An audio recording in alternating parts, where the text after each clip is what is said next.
عاد إلى أديس أبابا الناشط السياسي ومدير شبكة أورومو الإعلامية جوهر محمد من منفاه الاختياري في الولايات المتحدة.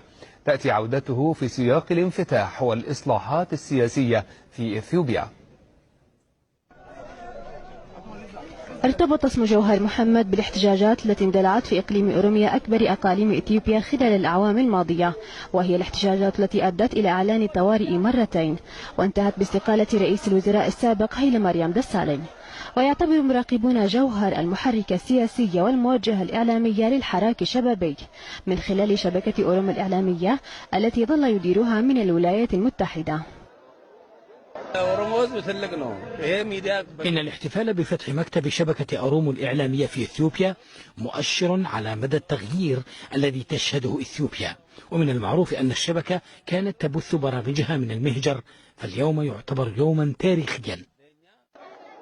اكتست شوارع أديس أبابا بأعلام وشعارات كانت تصنف حتى وقت قريب بأنها من المحظورات، وقد تجمع آلاف من مؤيدي جوهر ونشطاء آخرون أمام بوابة قاعة الألفية في أديس أبابا التي اكتظت عن آخرها بالشباب الذين حضروا للاستماع إلى أول كلمة يلقيها جوهر داخل إثيوبيا إذانا ببدء مرحلة بناء لدولة شاملة.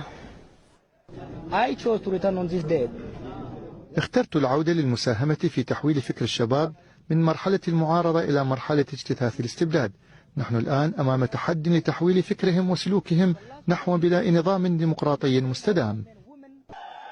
وتأتي عودة جوهر بعد إقرار قانون العفو العام وإطلاق سراح المعتقلين السياسيين وإسقاط تهم الإرهاب عن منظمات سياسية وشخصيات معارضة في الداخل والمنفى، فضلا عن رفع الحظر عن شبكات إعلامية ومئات من المواقع الإخبارية. تمثل عودة المعارض البارز جوهر محمد إحدى أهم النتائج العملية لخطوات الإصلاح التي تنتهجها الحكومة الإثيوبية أخيرا، خطوات دفعت كثيرا من المعارضين من الأطياف كافة إلى إعلان عزمهم العودة كخطوة تشجيعية لتعزيز مسار الإصلاح الذي انتهجه أبي أحمد. يسرى سراج، الجزيرة، أديس أبابا.